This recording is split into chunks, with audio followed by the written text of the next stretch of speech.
Hello बच्चों, आप सभी को नमस्कार। शुभ दीपावली, हैप्पी दिवाली। आज धनतेरस की आप सभी को बहुत बहुत शुभकामनाएं। और आप जो हमारा धनतेरस या दीपावली का जो उत्सव का जो संदेश है, तमसो माँ ज्योतिर्गमय मृत्योर्मा अमृतम गमय। हम बोलते हैं अस्तो माँ सद्गमय तमसो माँ ज्योतिर्गमय मृत्योर्मा अमृतम गमय। कि हे भगवान, हे प्रभु, हमें असत से सत की ओर ले चलो, अंधकार से ज्योति की ओर ले चलो और मृत्यु से अमृत की ओर ले चलो। इस प्रकार से उजाले का संदेश लेने वाला यह त्यौहार हम सभी के जीवन में रोशनी लाए, प्रकाश लाए। हमारे दिमाग में अंधकार रूपी अज्ञान जो है, उस अज्ञान को आप दूर कर दीजिए। ऐसी ही शुभकामनाओं के साथ आप सभी को आज धनतेरस की बहुत बहुत शुभकामनाएं। बच्चों, आज हम 12th अकाउंटेंसी में आगे के क्वेश्चन करने वाले हैं।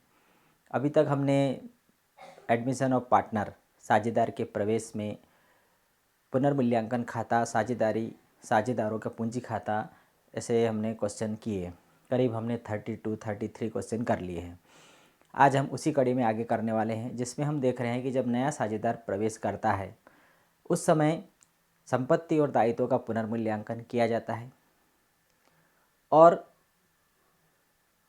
उस दिन, जिस दिन साझेदार प्रवेश करता है, उस दिन पुनर्मूल्यांकन खाता बनाया जाता है और साझेदारों का पूंजी खाता बनाया जाता है।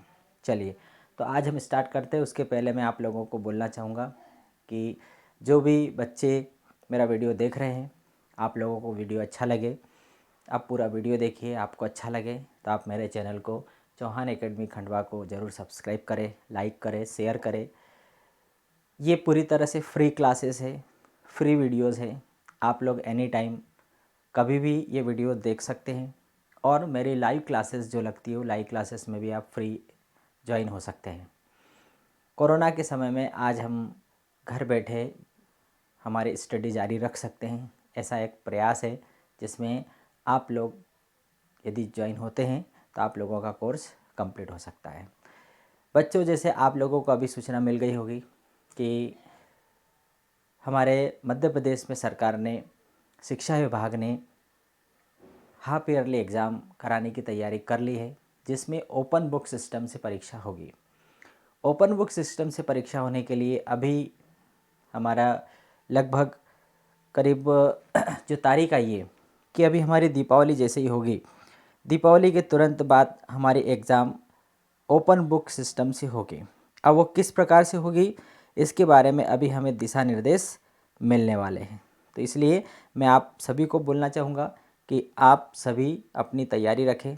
आपको बुक अवेलेबल कराई जाएगी और क्वेश्चन पेपर दिया जाएगा, जिसमें आपको पेपर सॉल्व करना होगा। तो उसके जैसे ही दिशा निर्देश मिलते हैं आप लोगों को बताया जाएगा। तो आप लोग अपनी तैयारी जारी रखें। दीपावली के बाद में जस्ट 19-20 तारीख के आसपास आपके जो हाफ ईयरली वाला जो टेस्ट है, एक अभी नवंबर में होगा, फिर जनवरी में भी होगा, फरवरी में होगा और फिर मार्च में होगा। मार्च में फाइनल एग्ज़ाम होगी। इस प्रकार से आप लोगों के 3 टेस्ट होंगे, 3 एग्ज़ाम होगी। एक अभी नवंबर में अभी आपको 20 तारीख के आसपास देना है, फिर जनवरी में भी होगा, फरवरी में होगा और मार्च में होगा। तो इसलिए आप अभी तक जितना कोर्स हुआ है, आप पार्ट को, चैप्टर को डिटेल्स में पढ़िए, क्योंकि आपको क्वेश्चन का आंसर बुक में से ढूंढना है। ठीक है, तो चलिए हम आगे स्टार्ट करते हैं। देखिए, ये तो हमें परीक्षा शब्द आता है तो हमें ऐसा लगता है कि घबराहट होने लगती है कि क्या होगा। परीक्षा शब्द से हमें, वैसे तो हम सभी को डर लगता है, लेकिन वास्तव में शिक्षा, यदि हम कोई सी शिक्षा ले रहे हैं, हम अकाउंट सीख रहे हैं, तो सीखना एक अलग बात है और परीक्षा देना एक अलग बात है। हमें डर परीक्षा से लगता है, सीखने से नहीं। तो हम अकाउंटेंसी करें, हम सोचते हैं कि अकाउंटेंसी भी इतना सिलेबस पढ़ने के बजाय मैं केवल थ्योरी पढ़ लूँ और उसके आंसर लिख दूँ, तो वो भी संभव है। लेकिन यदि मैं थ्योरी ही करूँगा, अकाउंट नहीं करूँगा, तो मैं अकाउंट्स नहीं कर पाऊँगा, मैं सीख नहीं पाऊँगा। मेरी जो लाइफ में मैं 12th क्लास पढ़ रहा हूँ, मैं ये डबल से मैं 12th क्लास नहीं पढ़ने वाला हूँ, तो मैं अकाउंट्स कैसे सीखूँगा, आगे कब सीखूँगा? उसके लिए मुझे आगे का सिलेबस आ जाएगा। तो इसलिए हमारे पास भरपूर समय है, हम 24 आवर हमारे घर पर हैं। आप कोई सा भी आपका टाइम टेबल बनाइए और आप अकाउंट सीखने की प्रोसेस जारी रखिए। आप खुद यदि कोशिश करेंगे तो अकाउंट्स आप सेल्फ सीख सकते हैं। आपके पास जो बुक है उस बुक में इतने एग्जाम्पल रहते हैं, उस एग्जाम्पल को भी आप करके देखेंगे तो आप अकाउंट सीख सकते हैं। ठीक है। इसके अलावा आप लोगों के हाथ में मोबाइल है जो कि पूरी दुनिया है, उसमें एक से एक अच्छे वीडियोज़ हैं, आप देख सकते हैं। डिजी लैब के हमारे वीडियो आते हैं, वो वीडियोस आप देख सकते हैं। हमारा एक और ऐप है हमारा गवर्नमेंट का, वो है दीक्षा ऐप। कौन सा ऐप है? एक और ऐप है जिसको डाउनलोड करके उस पर भी आपको सारे वीडियोस मिल जाएंगे। देखिए, आज के समय में मैं सोचता हूँ कि किसी को भी ट्यूशन जाने की ज़रूरत नहीं है या कोचिंग जाने की ज़रूरत नहीं है। वहाँ पर आपको दीक्षा ऐप, हमारा मध्य प्रदेश दीक्षा ऐप एक ऐसा ऐप है जिस पर आपको आपके सारे वीडियोस मिल जाएंगे। अकाउंटेंसी के वीडियोस भी मिल जाएंगे, बिजनेस स्टडी के वीडियोस भी मिल जाएंगे, आपको इकोनॉमिक अर्थशास्त्र के वीडियो मिल जाएंगे, हिंदी इंग्लिश हर एक सब्जेक्ट के वीडियो मिलेंगे। तो आपके पास यदि मोबाइल है, एंड्रॉयड मोबाइल है, नेट है, तो आप एवरीडे आप उसमें से वीडियो देख करके आपका कोर्स कंप्लीट कर सकते हैं। बस आपकी इच्छा होना। यदि आपकी इच्छा होगी तो आप सब कर सकते हैं, आपकी इच्छा नहीं होगी तो आप कुछ भी नहीं कर सकते। चलिए, एक बार फिर से दीपावली की शुभकामनाओं के साथ हम हमारी क्लास को आगे बढ़ाते हैं और आज के जो क्वेश्चन हैं वो हम करते हैं। चलिए, तो सबसे पहला क्वेश्चन मैं आप लोगों को बताना चाहूँगा। कल हमने किए थे करीब 32 क्वेश्चन हम कर चुके थे, 33 क्वेश्चन हमने कर लिए थे। आज मैं आप लोगों को 34 नंबर वाला क्वेश्चन आप लोगों को मैं कराने वाला हूँ। चलिए, 34 नंबर का क्वेश्चन, ये वाला 34 नंबर का क्वेश्चन करा रहा हूँ। देखिए, पहले मैं क्लियर कर देता हूँ आप लोगों को। अजय और बलदेव एक फर्म में बराबर के साझेदार हैं। अजय और बलदेव दो पार्टनर हैं, फर्म में बराबर के साझेदार हैं। और बराबर के साझेदार है मतलब इनका प्रॉफिट शेयरिंग रेशो क्या है? बराबर बराबर है। जो भी इनको लाभ होता है, हानि होती है, वो बराबर बराबर आपस में बांटते हैं। वेरी गुड, कोई प्रॉब्लम नहीं है। 31 मार्च 2018 का चिट्ठा दिया गया है। तो चिट्ठे में देखिए, दायित्व पक्ष है, संपत्ति पक्ष है। सबसे पहले ही दिया दायित्व में बैंक ओवरड्राफ्ट है उनके ऊपर 5,000 का, बिल्स पेबल बिल देना है 7,000 के, लेनदार है उनके 8,000 के, और दोनों की पूंजी है अजय और बलदेव की 20,000 और 10,000। फिर संपत्ति है उनके पास, कैश 10,000 रुपये का है, पैसा देने वाले लोग 20,000 के हैं, स्टॉक उनके पास 10,000 का पड़ा है, और उनके पास फर्नीचर है 10,000 का। चलिए आगे देखते हैं। उन्होंने चेतन को 1/4 भाग के लिए साझेदार बनाया। एक नया पार्टनर उन्होंने बनाया, उसका नाम है चेतन, और उसे 1/4 हिस्सा देंगे। फर्म में जो भी लाभ होगा उसमें 1/4 हिस्सा उसको दिया जाएगा। वह 8,000 पूंजी के और 6,000 रुपये ख्याति के लिए नगद लाया। 8,000 रुपये पूंजी ला रहा है और 6,000 रुपये प्रीमियम फॉर गुडविल के लिए प्रीमियम राशि ला रहा है। अब हम यहाँ तक तो सामान्य जानकारी होगी। अब हमारा क्या स्टार्ट हो रहा है? पुनर्मूल्यांकन। उपज कर मीन्स फर्नीचर का मूल्य 16,000 रुपये आका गया, पुनर्मूल्यांकित किया गया। देखिए, बैलेंस शीट में फर्नीचर का मूल्य कितना दिया गया है? 10,000 रुपये। और अब इस फर्नीचर का मूल्य कितना हो गया? 16,000 रुपये। इसका मतलब 6,000 रुपये वैल्यू बढ़ गई। संपत्ति के मूल्य में वृद्धि होती है। तो अभी हमने पिछले क्वेश्चन किए, पुनर्मूल्यांकन खाते के क्रेडिट साइड में लिखेंगे 6,000। चलिए, स्टॉक का मूल्य 8,000 रुपये आका गया। स्टॉक कितने का है? 10,000 रुपये है। और अभी उसकी वैल्यू निकाली तो कितना आया? 8,000। मतलब 2,000 रुपये स्टॉक की वैल्यू कम हो गई। संपत्ति के मूल्य में जब कमी होती है तो पुनर्मूल्यांकन खाते के डेबिट में लिखेंगे। चलिए, लेनदारों पर 10% कटौती हेतु संचय किया जाए।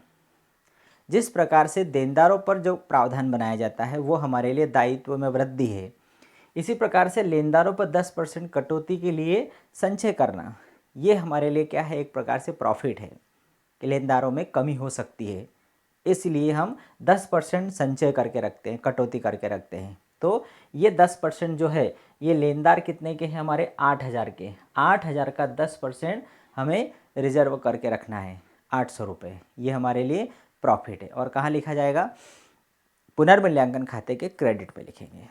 चलिए ठीक है, पुनर्मूल्यांकन खाता बनाना है और साझेदारों का पूंजी खाता बनाना है। दो खाते बनाना है, रिवैल्यूएशन अकाउंट बनाना है और पार्टनर्स कैपिटल अकाउंट बनाना है। चलिए हम इसको अब अंजाम देते हैं और आगे बढ़ते हैं। देखिए बहुत ही आसान तरीके से, सिंपल तरीके से क्वेश्चन हमारे पास आएंगे। अजय और बलदेव वाला क्वेश्चन बहुत ही अच्छा क्वेश्चन है, कई बार परीक्षाओं में पूछा गया है, कई बार हम करते भी उसको। चलिए सबसे पहले हम बनाते हैं रीवैल्यूएशन अकाउंट, पुनर्मूल्यांकन खाता। तो सबसे पहले मैं यहाँ पर पुनर्मूल्यांकन खाते का फॉर्मेट खींच देता हूँ। चलिए बहुत ही छोटा सा फॉर्मेट बनेगा, मतलब बहुत ही छोटा सा अकाउंट्स बनाएंगे हम। पुनर्मूल्यांकन खाता, पर्टिकुलर अमाउंट, फिर पर्टिकुलर और अमाउंट। चलिए ये बन गया हमारा फॉर्मेट।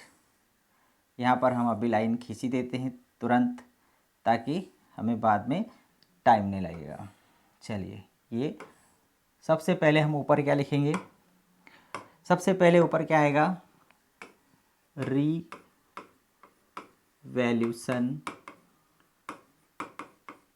अकाउंट। ये है इसका डेबिट साइड और ये है इसका क्रेडिट साइड। क्या लिखेंगे, पर्टिकुलर, फिर अमाउंट,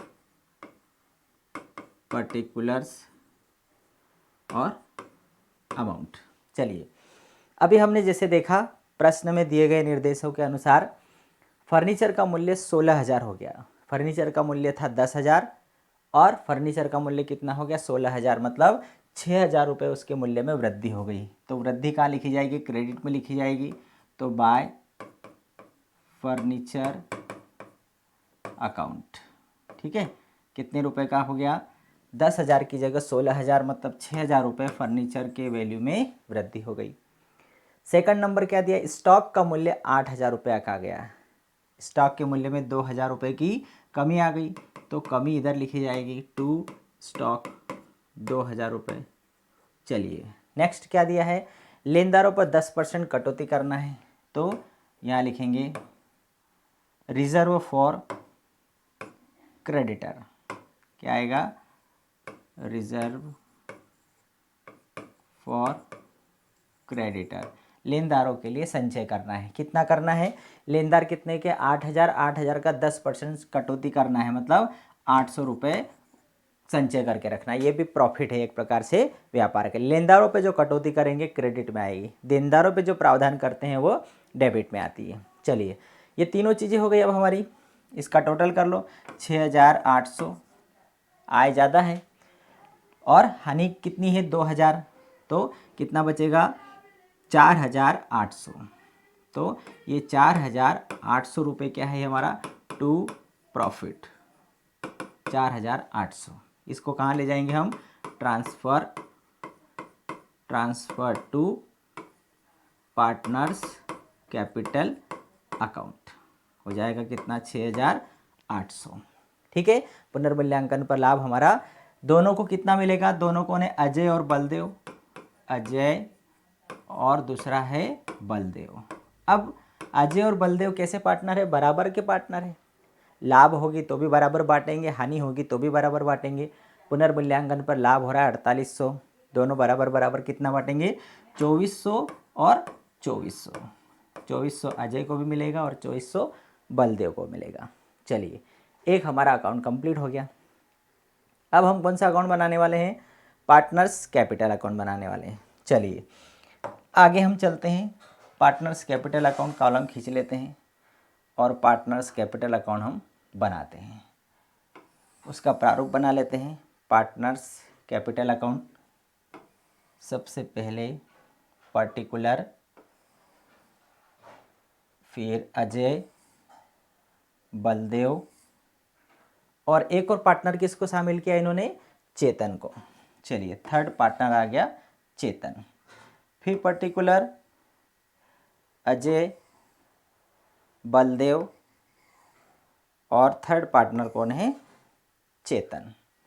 चलिए ये हमने नीचे लाइन खींची, तीनों का टोटल करेंगे, इधर भी तीनों का टोटल करेंगे, ये हमने अभी खींच दिया। चलिए लिख देते हैं, पार्टनर्स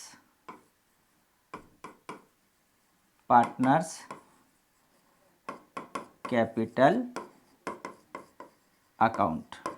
चलिए ये हो गई हमारे डेबिट साइड और ये हमारी हो गई क्रेडिट साइड। सबसे पहले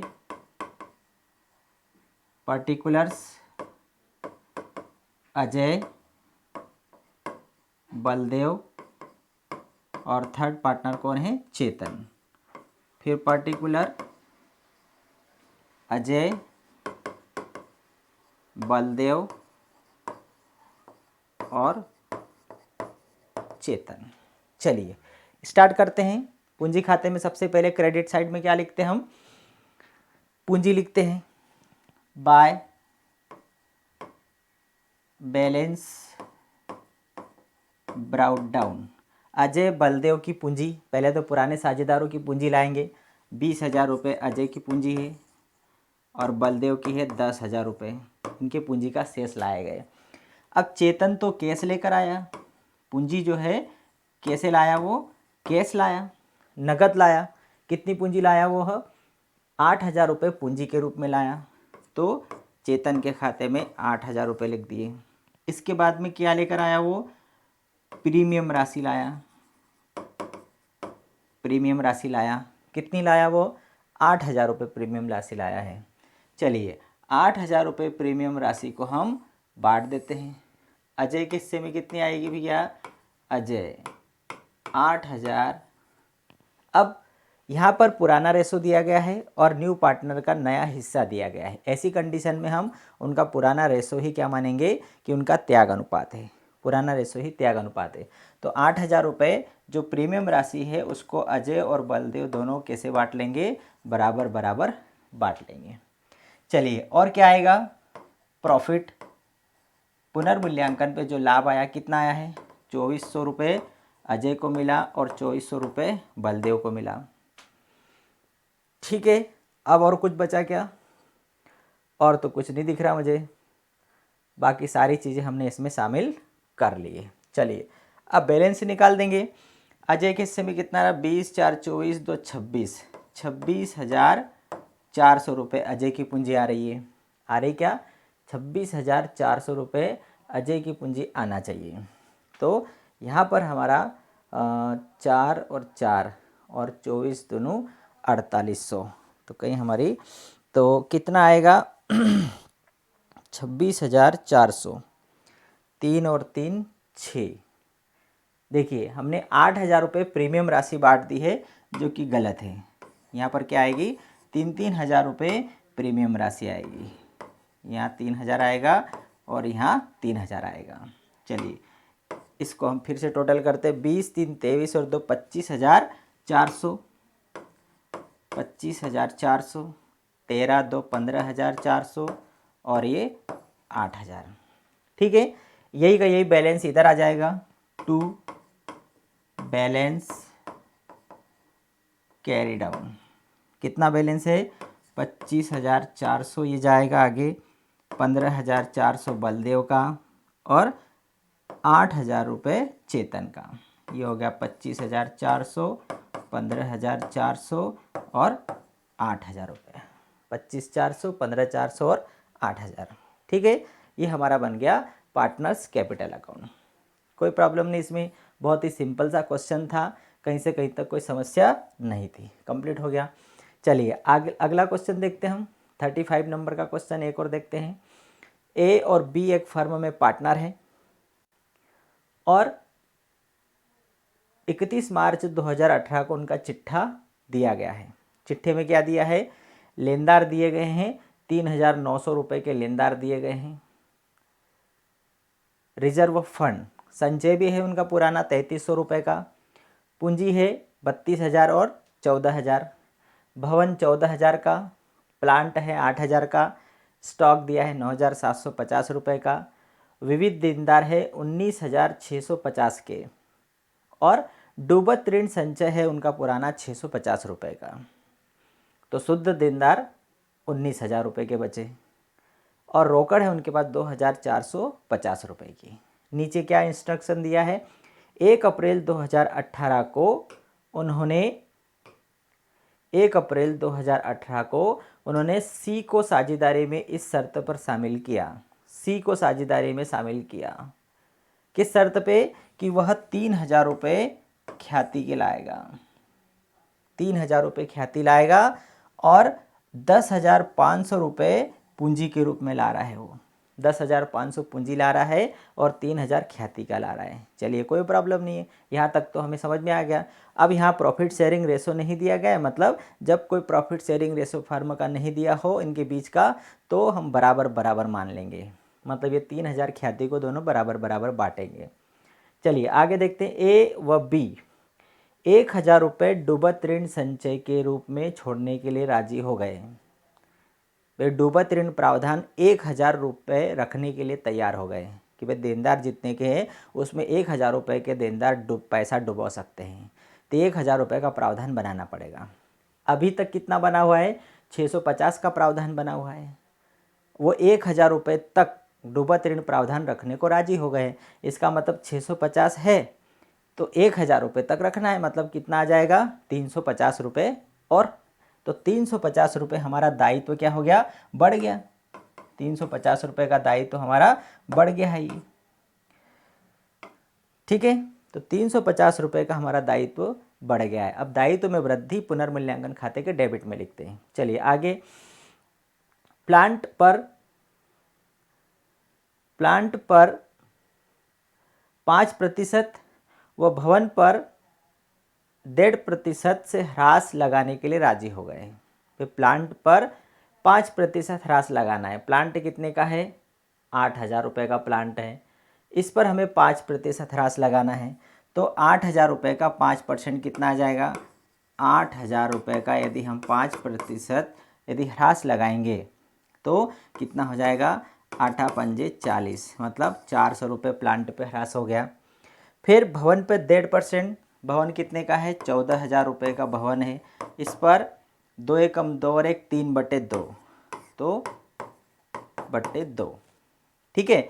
ये 2 7 14, 7 तिया 21, 210 रुपये भवन पर ह्रास लग रहा है, और प्लांट के ऊपर 400 रुपये का ह्रास लग रहा है। ये ह्रास हमें लगाना है। और डूबत ऋण प्रावधान के लिए कितने रुपए बनाना है, 350 रुपये। देखिए 650 है और हमें रखने का कितना बोला है, 1,000, तो 650 तो पहला है, मतलब 350 रुपये हमें और प्रावधान का रखना है, ठीक है। तो ये समझ में आ गया होगा। 400 रुपये हमें प्लांट के लिए ह्रास लगाना है, मतलब संपत्ति के मूल्य पर ह्रास लगाना, संपत्ति के मूल्य में कमी करना है, पुनर्मूल्यांकन खाते के डेबिट में आएगा। इसी प्रकार से भवन पर लगाएंगे तो भवन पे कितना लग रहा है, 210 रुपये, ये भी भवन के मूल्य में कमी कर रहा है तो भी डेबिट में आएगा। और डूबत ऋण प्रावधान कर रहे हैं कितने रुपए का, 350 का, वो भी कहाँ आएगा, डेबिट में। मतलब पुनर्मूल्यांकन खाते में तीनों जो मदें आ रही है वो डेबिट में ही आ रही है, क्रेडिट में कुछ नहीं आ रहा है। चलिए हमें क्या क्या बना है, पुनर्मूल्यांकन खाता बनाना है, पूंजी खाता बनाना है, और फर्म का नया चिट्ठा बनाना है, नई फर्म का नया चिट्ठा बनाना है। चलिए अब हम इस क्वेश्चन को कंप्लीट करते हैं। चलिए सबसे पहले हम क्या बनाएंगे, सबसे पहले हम बनाएंगे पुनर्मूल्यांकन खाता, फिर बनाएंगे पूंजी खाता, और उसके बाद में नई फर्म का नया चिट्ठा बनाएंगे। चलिए सबसे पहले हम आ जाते हैं किस पर, पुनर्मूल्यांकन खाते पर आ जाते हैं। रीवैल्यूएशन अकाउंट, बहुत ही छोटा सा अकाउंट्स बनेगा, कोई बहुत बड़ा अकाउंट्स नहीं बनेगा, क्योंकि 3 ही एंट्री है उसके अंदर और एंड हो जाएगा वो। चलिए पर्टिकुलर अमाउंट, पर्टिकुलर और अमाउंट, ये हो गया हमारा पुनर्मूल्यांकन का फॉर्मेट। ये हमने लिखा यहाँ पर पुनर्मूल्यांकन या रीवैल्यूएशन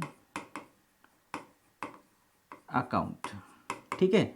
ये हो गई हमारी डेबिट साइड और ये हो गई हमारी क्रेडिट साइड। यहाँ आ जाएगा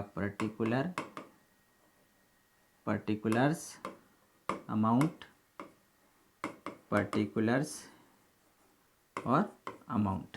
चलिए पहले हमने क्या देखा, किसका मूल्य कम हो रहा है, ह्रास लगाना है, प्लांट के ऊपर ह्रास लगा रहे हैं, तो टू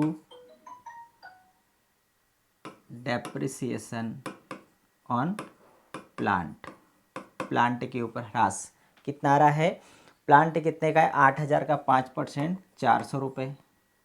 फिर इसी प्रकार से डेप्रिसिएशन ऑन बिल्डिंग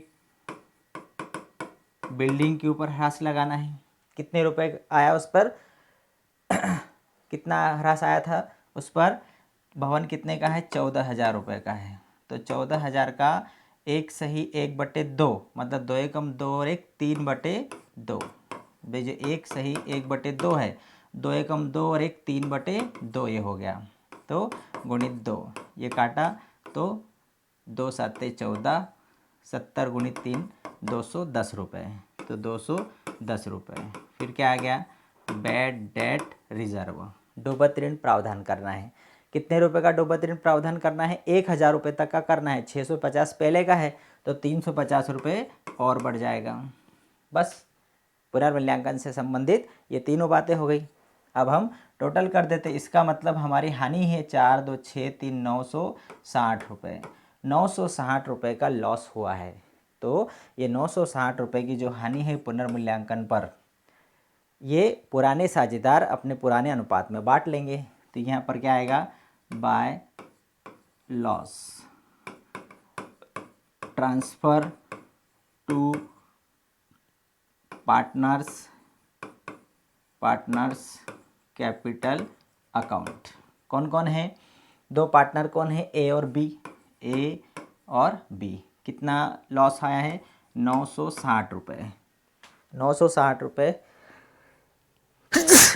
सॉरी 960 रुपये हानि आई है। तो ए और बी के हिस्से में कितनी कितनी आएगी, इसको 2 भाग में बांट देंगे, तो 2 चौक 8, 2 अट्ठे 16, 480 और 480 रुपये, ये आ जाएगा हमारा 960 रुपये। ठीक है, पुनर्मूल्यांकन बनाना बहुत आसान था, कहीं समस्या हमें नहीं आई है। चलिए अब हम बना लेते हैं पार्टनर्स कैपिटल अकाउंट। क्या बनाएंगे हम, पार्टनर्स कैपिटल अकाउंट बनाएंगे, फिर हम बनाएंगे बैलेंस शीट। चलिए पहले हम पार्टनर्स कैपिटल अकाउंट का प्रारूप खींच लेते हैं, बहुत छोटा हो जाएगा। चलिए partners capital account, partners capital account कितने पार्टनर है, 3 पार्टनर है, particular A B and C, 3 partner है। इसी प्रकार से particular A B and C. चलिए इसको नीचे से हम लाइन खींच के कंप्लीट करेंगे, तो इसलिए अभी हम इसका फॉर्मेट बना देते हैं। चलिए सबसे पहले लिखेंगे पार्टनर्स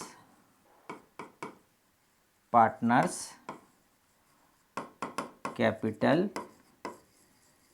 अकाउंट, ये हो गई हमारी डेबिट साइड और ये हो गई हमारी क्रेडिट साइड। यहाँ पर लिखेंगे हम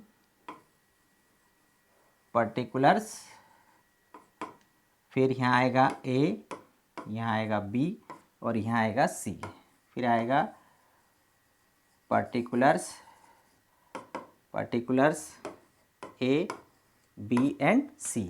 सबसे पहले क्या लाएंगे हम, बैलेंस लाएंगे, बैलेंस ब्राउट डाउन, ए और बी की पूंजी लेकर आएंगे, पूंजी का बैलेंस कितना है, 32,000 और 14,000 रुपये, 32,000 ए की पूंजी है, 14,000 बी की पूंजी है। सी नगद लाया तो कैश अकाउंट, सी नगद लेकर आ रहा है, कितनी पूंजी लेकर आ रहा है, सी 10,500 रुपये की पूंजी ला रहा है वो, तो 10,500 उसके खाते में जमा कर दिया।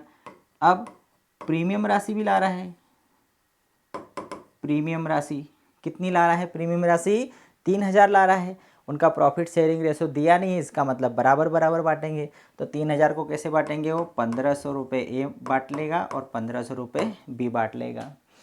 अब चौथे पॉइंट कौन सा लिखते हैं हम, पुनर्मूल्यांकन पर लाभ। लेकिन पुनर्मूल्यांकन पर इस बार लाभ नहीं आया, क्या आया, हानि आई है, और हानि को इधर लिखेंगे। तो यहाँ लिखेंगे हम टू रीवैल्यूएशन लॉस, पुनर्मूल्यांकन की हानि कितनी है, ए के हिस्से में आई है 480 और बी के हिस्से में आई है 480। चलिए और क्या चीज़ है, बैलेंस शीट में एक चीज़ और दी गई है, रिजर्व फंड। यदि पुराना संचय है तो पुराना संचय भी पुराने साझेदारों के पूंजी खातों में जमा किया जाएगा। रिजर्व फंड कितना है, 3300 रुपये है। तो 3300 रुपये को यदि हम दो बराबर भागों में बांटेंगे तो कितना आएगा, 2 एकम 2, 2 छींग 12, 2 पंजे 10, 1650 रुपये ए को मिलेगा और 1650 रुपये बी को मिलेगा। भाई पुराना रिजर्व मतलब लाभ बचा के रखा है, उन्होंने संचय करके रखा है, तो उसके ऊपर पुराने पार्टनर का ही हिस्सा है। तो ए को मिल गया 1650 और बी को मिल गया 1650। चलिए पूंजी ले आए, नए साझेदार की पूंजी आ गई, प्रीमियम राशि आ गई, रिजर्व भी बांट दिया, यहाँ पर रिवैल्यूएशन पे हमने लॉस लिख दिया, हानि आ गई। और क्या बचा, और हमारे पास में लिखने के लिए कुछ नहीं बचा है। बैलेंस निकाल दो, 32, 33, 34, 35,150 रुपये, 35,150। इसमें से 480 माइनस कर दो, 35,150 माइनस 480, 15 में से 8 गया 7, 10 में से 4 गया 6, 4, 34,670 रुपये, 34,670 रुपये हमारा आंसर आना चाहिए पूंजी खातों का। तो 34,670 रुपये हम इसका आंसर देख लेते हैं कि हमारा आंसर सही आ रहा है। चलिए 34,670 रुपये ये बैलेंस आ रहा है, टू बैलेंस कैरी डाउन 34,670, 34,670 ये किसका आ गया, ए की फाइनल पूंजी आ गई, टोटल हो जाएगा 35,150। चलिए बी का हिसाब निकालते हैं, 14, 1 15 और 1 16, 17,150। बी के खाते में 17,150, 17,150 में से इसने भी 480 रुपये हानि हुई है, वो माइनस होगी। 15 में से 8 गया 7, 10 में से 4 गया 6, 16,670 रुपये, 16,670 हमारा आंसर यहाँ नहीं दिया है, बुक में देखना पड़ेगा। 16,670 रुपये हमारा बी का आंसर भी आ गया। चलिए सी का 10,500, 10,500 इसका बैलेंस आ जाएगा। 16,670 हमें यहाँ लिखना है, ठीक है, और टोटल कितना है 17,150 रुपये, तो यहाँ लिखा जाएगा 17,150। इसका बैलेंस आ जाएगा पूंजी 10,500 और 10,500, ठीक है। यहाँ तक बनाने में हमें कोई समस्या नहीं, केवल यहाँ एक नई चीज़ क्या ये कि पुनर्मूल्यांकन पर हानि आई थी, उस हानि को हमने पूंजी खाते में डेबिट कर दिया। दूसरी बात नई कौन सी आई है, यहाँ पर संचय दिया गया था दायित्व पक्ष में, उस संचय को इनके पूंजी खातों में हमने बांट दिया। चलिए अब हमें क्या बनाना है, पार्टनर्स, हमें बनाना है बैलेंस शीट बनाना है।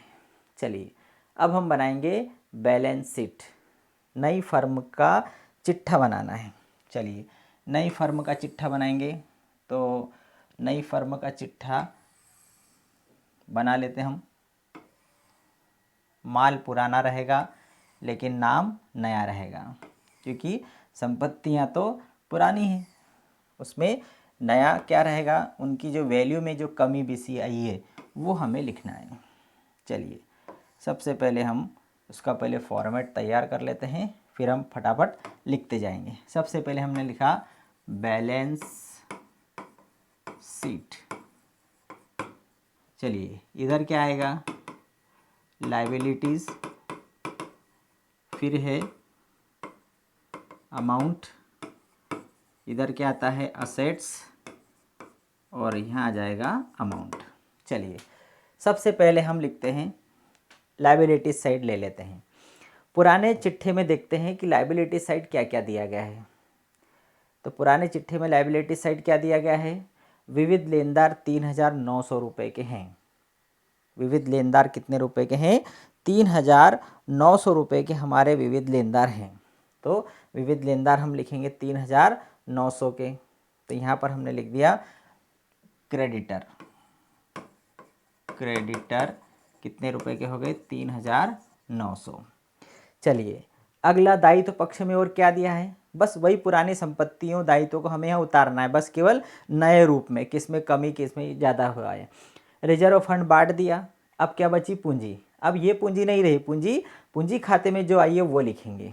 पूंजी क्या खाते में क्या आई है, 14,670, 16,670 और 10,500, ये वाली पूंजी लिखेंगे। पूंजी खाते में जो अंतिम पूंजी आई है वो यहाँ लिखी जाएगी। चलिए यहाँ लिख देते हैं कैपिटल।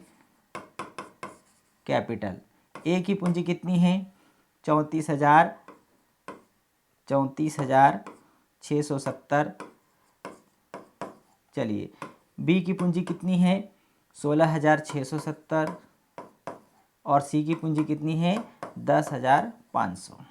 ठीक है, लेनदार थे, रिजर्व फंड तो हमने पहले ही बांट दिया, उनके पूंजी खातों में जमा कर दिया। और पूंजी आई तो पूंजी, नई पूंजी यहाँ पर लिखेंगे, नए चिट्ठे में नई पूंजी लिखी जाएगी। चलिए अब हम लिखेंगे असेट्स। असेट साइड देख लेते हैं उसमें क्या क्या दिया गया है। चलिए सबसे पहले दिया गया है भवन 14,000 रुपये का। चलिए सबसे पहले हम लिखते हैं भवन 14,000 मतलब बिल्डिंग। हमने यहाँ लिखा बिल्डिंग 14,000, लेकिन इस पर हमने ह्रास लगाया था, बिल्डिंग पर ह्रास लगाया था, कुछ याद है, हमने यहाँ पर बिल्डिंग पर ह्रास लगाया था। डेप्रिसिएशन ऑन बिल्डिंग कितना, 210 रुपये का ह्रास लगाया, मतलब 210 रुपये इसकी वैल्यू में से कम हो गए हैं। तो 14,000 ऋण 210 कितना बचेगा, 14,000 माइनस 210 कितना बचेगा, 10 में से 1 गया 9, 9 में से 2 गया 7, 13,790 रुपये यहाँ पर आएगा। बिल्डिंग की शुद्ध वैल्यू, भाई ह्रास घटाने के बाद ही लिखा जाएगा ना, ह्रास मतलब उसकी वैल्यू में कमी हो गई, तो बिल्डिंग की वैल्यू लिख दी। चलिए आगे देखते हैं क्या दिया है, प्लांट 8,000 का प्लांट है, जिस पर हमने 5% ह्रास लगाया था, कितना, 400 रुपये। तो 8,000 के प्लांट की वैल्यू भी कम हो जाएगी।